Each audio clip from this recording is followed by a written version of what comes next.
Hey there, listeners, and welcome to Project Zero, where we hear about the journeys of some of the best project leaders in the game. My name is Alex Tuck, and I am the host. I'm here with my good friend, program manager, and consultant, Cathy Matosky. Welcome to the podcast, Cathy. Thanks, Alex. Nice to be here. Yeah, I can't wait to hear about your Project Zero. Cathy, start us off. Tell us a little bit about yourself and the work that you do. So, I am currently a strategic program manager for a digital advertising company, but I also have a company on the side where we focus on operational excellence. And I get to focus on some of the things I don't get to do in my day to day, like change management and working with leaders and organizational design and kind of the full spectrum of the program management space. Cool. That's awesome. I'm excited to hear a little bit more about that today. Yeah. So take us back though, Cathy. Like, it had to start somewhere. Like, how did you get into project management to begin with? Oh, I was thinking about that, Alex, and it seems like it's a kind of not a straight journey, which I bet a lot of people, that's how a lot of people answer you. So it's funny, I actually started off with a degree in medical technology. So I worked in a blood bank and I kind of knew that wasn't exactly the direction that I wanted to go in for the rest of my life. And I wanted to get into healthcare IT. And so when I did that, I started off in implementation and held a variety of different roles. But those roles kind of are what introduced me to project management because I knew through trial and error, that's what I really needed to do to be successful in those roles. So I didn't do it right all the time, but I got the idea that we needed to kind of understand what we needed to do and when we needed to do it. And that evolved over time to where I actually had a role that had the word project manager in it. And I was responsible for managing those projects from, inception to the end. So Oh, that was kind of my journey. So I don't know if I picked it or it picked me, but that's the way it seemed to work out. interesting. Where were you at? Were you at IDX before? I'm trying to I remember. started off at IDX. Uh-huh. I did and held some other positions with various different companies. But yeah, started off there, which became GE. Awesome. Cool. And you have your Yeah. PMP now. When did you get that? When did you decide to take that leap on the project management side? Yeah, that's a great question. So when I was told the project management position I held was in the marketing space. So I was responsible for helping manage product launches, but also what we used to call the downstream marketing, which was where we would prepare for conferences and things like that. And it was at that time where I was really beginning to hear about the PMP and some people I knew were actually, going and getting their licenses. So I decided that was the route that I wanted to take. And I took the various classes that I needed to have and then sat for that certification, which is, several years ago now. But I am glad that I did that. It gives you a different perspective because it shows lots of different ways in which you can project manage, which isn't necessarily the way that you might choose to do it. And this is a while ago now, but that's why I chose to sit for the certification. Interesting. Cool. And then I know you're an awesome change manager because I've seen you in action. Are you ProSide certified as well? And like, when I'm did you decide to do that? Yeah, I am ProSci certified. So after I got out of healthcare IT for, many reasons that people do, I started to just a different journey based on the time of my life. I decided to go out on my own and do some contracting and I was project managing. And it was at that time that some of the projects didn't go exactly the way that I hoped that they did. And when I did a retrospective, I really realized it was because I wasn't focusing on the people side as much as I should have. It was much more rote and, having the list of things you needed to do which to step back, I learned is not what project management is about, right? It's actually managing the people to get things done. And so that made me want to focus a little bit more on the change management side. So that's why I got ProSci certified. But I also decided to get my master's at that time too in organizational psychology and organizational development. So I think it's interesting the way that your career can go with project management, depending on how you want to focus. But that's why I decided to kind of spend some little bit more time on that change management side.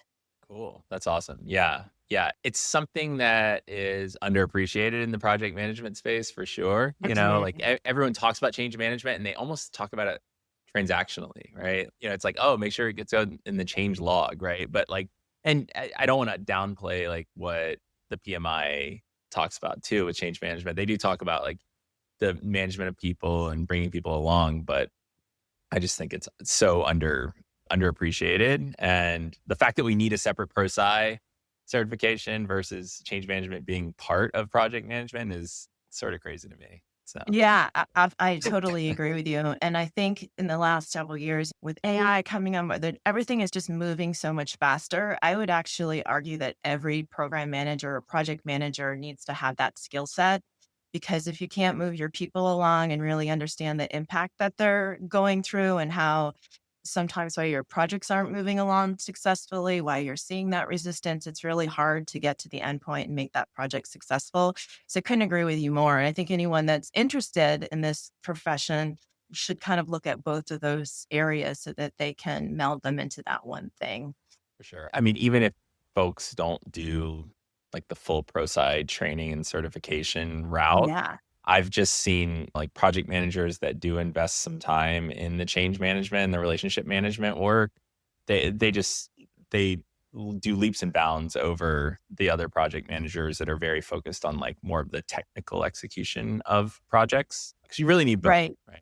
Yeah. Yeah. It used to be, I think PMI defines a project, right, as to having a beginning and an end. Yeah, I don't know if that's the same. I mean, yeah, yes, of course it should be, but doesn't it feel like so much more cyclical now than yeah, it used to? And there's never that end point. And so that's why I think it's so critical to bring that people side in it. And, as the world talks about AI, that's the one thing, right? That's a people thing that you need to develop that skill on. That isn't necessarily that routine rote thing that you can kind of lean on AI for.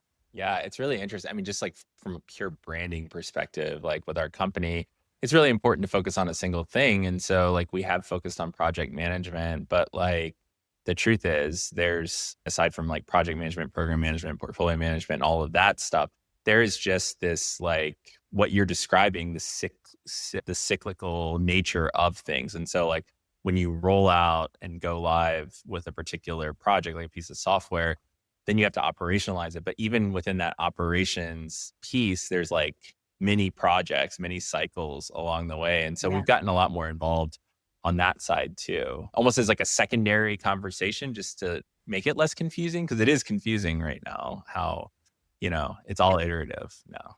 It is really iterative, and then if I think back when I used to think a project was successful is when it was completed, so if it was an implementation and you checked it off the box, Yeah.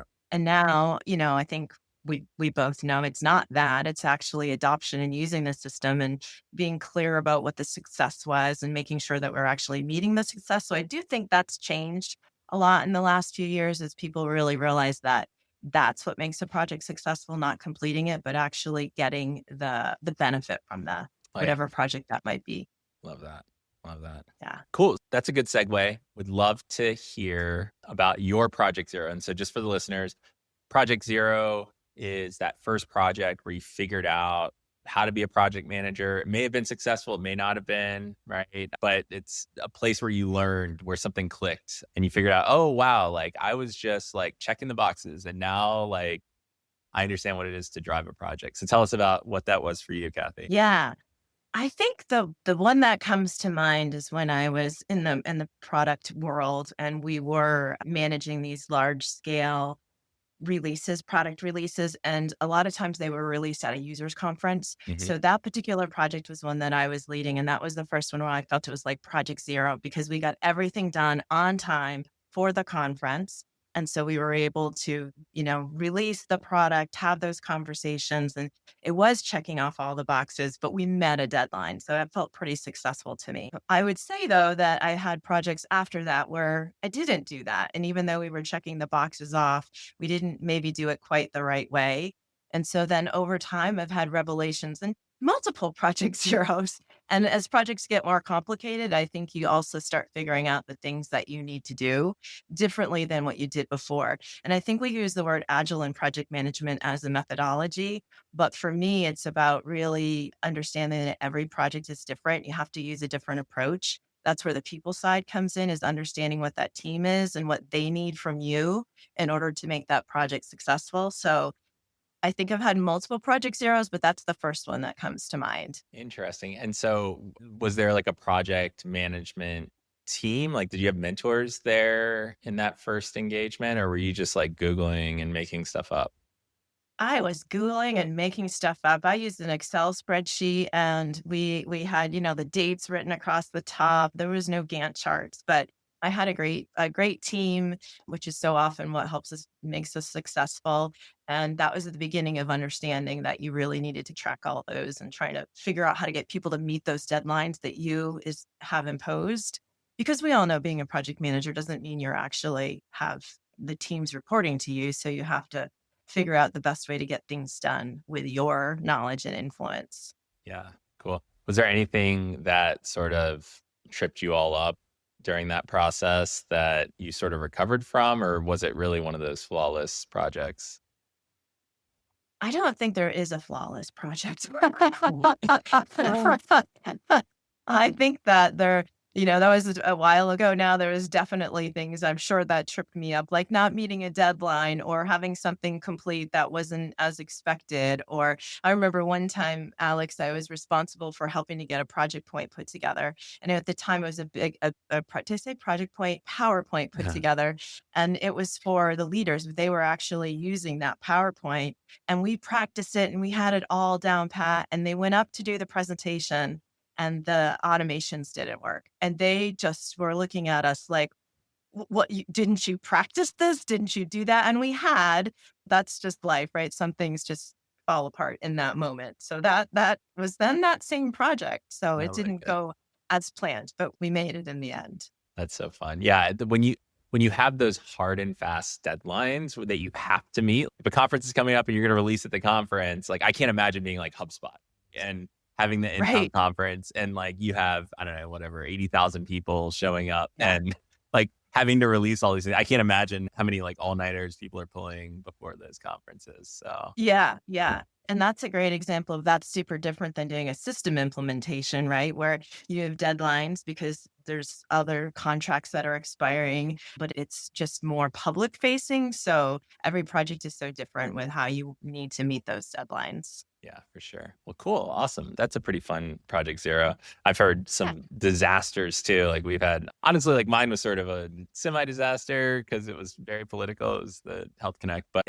they're all different. Right? Like we all figure out Yeah. different things. And to your point, I'm still learning today. Like I'm like, wow, like this is different with AI now, like, today, it's just there's expectations about cost being lower and things going faster, and frankly, AI just isn't there yet, right? And so you have to learn new ways to engage people, and so we have agents now that we're engaging with too, right? And so it's like, how do Yeah. you take the information from these agents and translate it for humans and stuff? It's crazy. World. Yeah.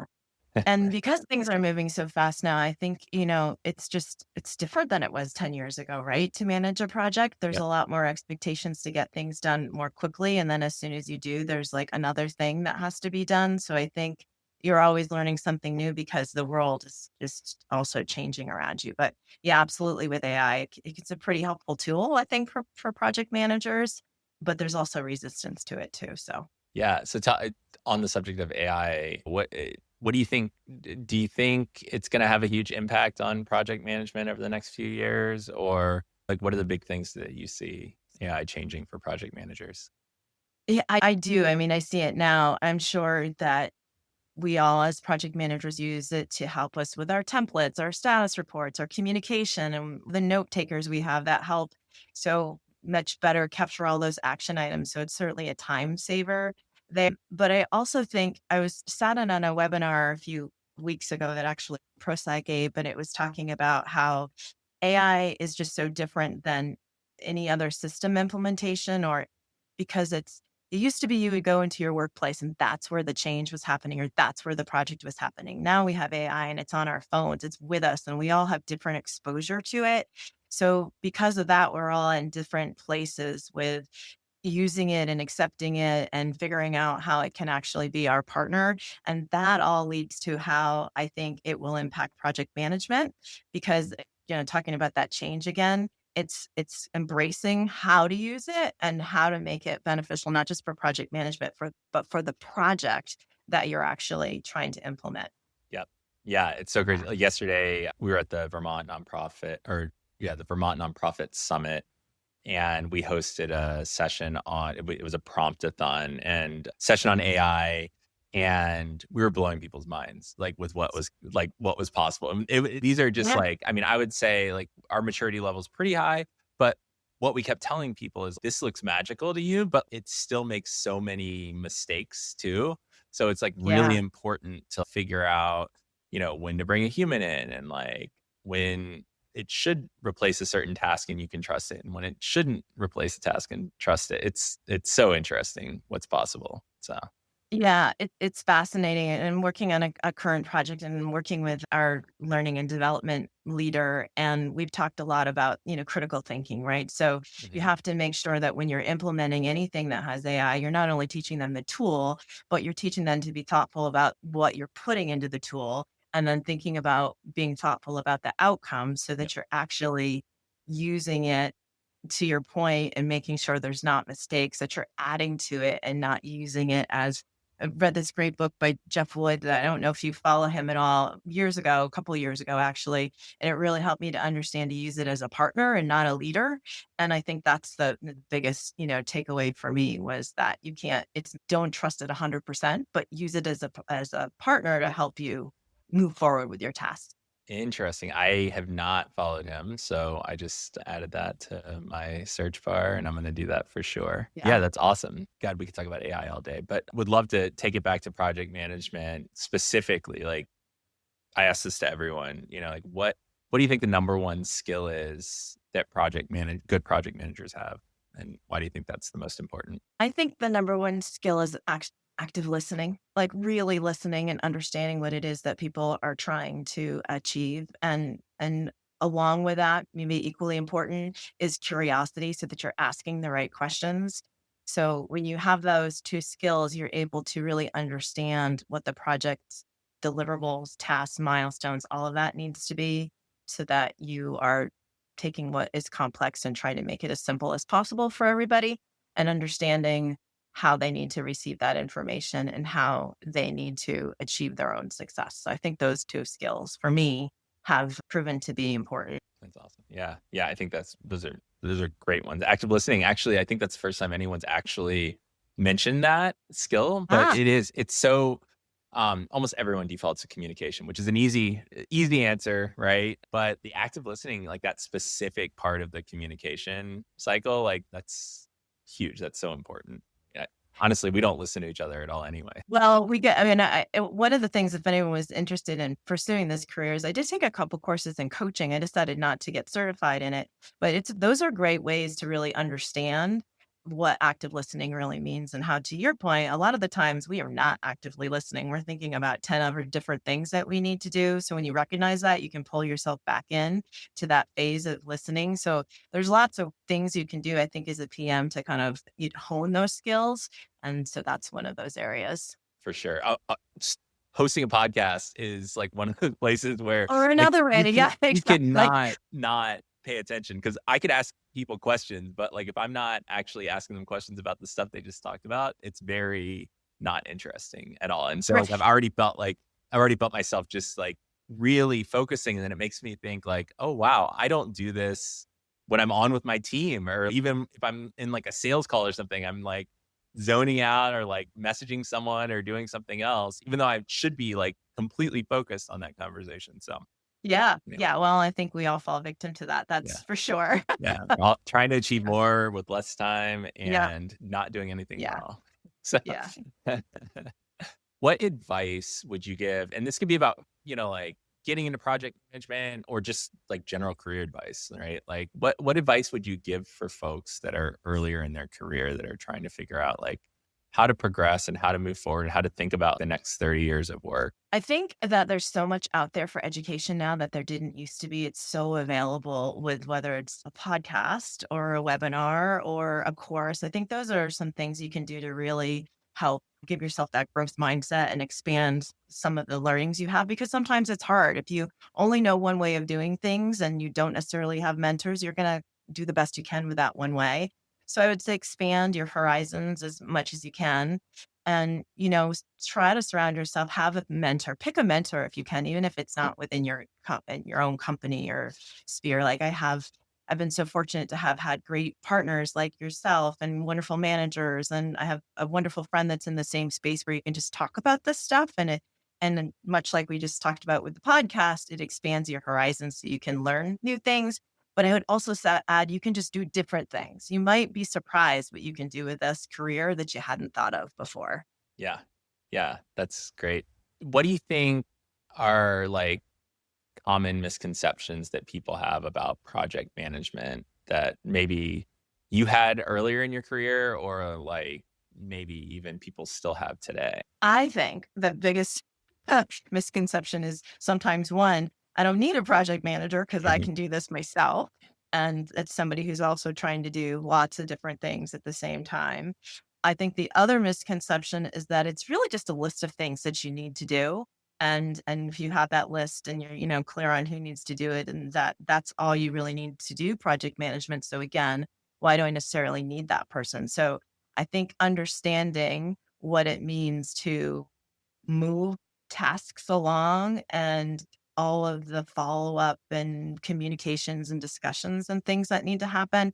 I think that's the biggest miscommunication Yeah, that in makes my sense. experience. Yeah, yeah, yeah. What have you found? Yeah. Yeah, yeah. I think that makes that I yeah, not needing a project manager is we hear it all the time. And frankly, honestly, with AI, I tell my team this. I don't know if it's true, but like I see a world where maybe a project manager doesn't have the role or doesn't have the title of project manager, but it's someone has the responsibility of project management, but like they're supported with a lot of technology and things like that. And so their only job is to be the human, right? Like to really motivate the team and make sure that communication's happening and stuff like that. So I could see that happening. Might not be called a project manager anymore Yeah. necessarily, because actual technical work of making sure that something starts and ends might not be as important. But for now, it's crazy pants to try to run anything without like someone having the responsibility of project management. Yeah. Or what if it doesn't start?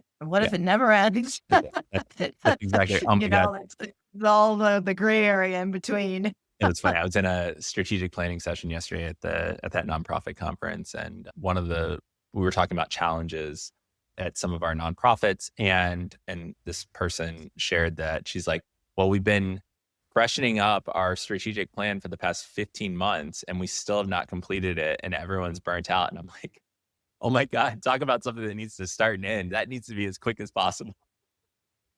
Right. Yeah. Right. And so, yeah. Yes. Absolutely. Oh my gosh. Yeah, that's crazy. Yeah, so what was I gonna say? Oh, yeah. So you talked a little bit about like how you used to think about success as just like, closing the thing out. But what do you really like, what do you think like, if you had a checklist of what success looked like in a project, like, what would you say at the beginning of a project, like, the definition of success would be? I think it's different per project. I really do. I think in some cases, the definition of success might be that there's a new way of working that actually, saves employees time. And I think if that's the case, you really need to have a metric. I'm a big fan of having metrics so you actually can track whether you're successful or whether it's, adoption, like how many people are actually using the system and what are the benefits that they need to get. So I think the definition of success is different for every single project, but I think it's important that you have a definition for success.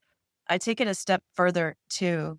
I think that a lot of time as a project manager, you're handed a project or solution. Doesn't matter what it is. It could be like in the HR space, it could be in the technical space, but you're not always part of the conversations where you're trying to understand what the problem is that needs to be solved. So if you can understand what the problem is that needs to be solved, you can better understand how to shepherd that project through to success and have that definition of what success looks like.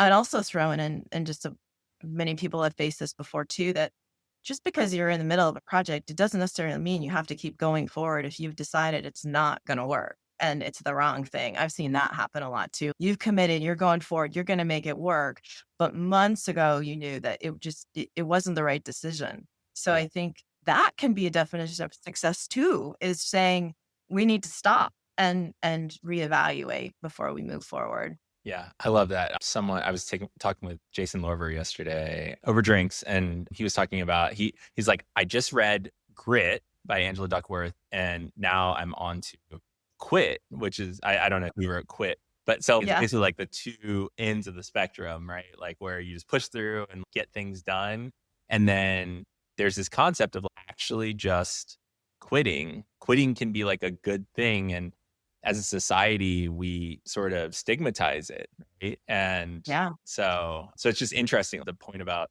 quitting a project, like before, like the best time to quit a project is at the very beginning, right? Before it even gets started. So Right, right. Yes. And so if you have those success factors, it's easier to know whether you're trending to success so that you can make that decision. yeah, for sure. Yeah. Awesome. Well, that was great. Thank you so much, Kathy. Like, how can people get in You. contact with you? I'd love it if people would reach out on LinkedIn. I'd love Awesome. connections.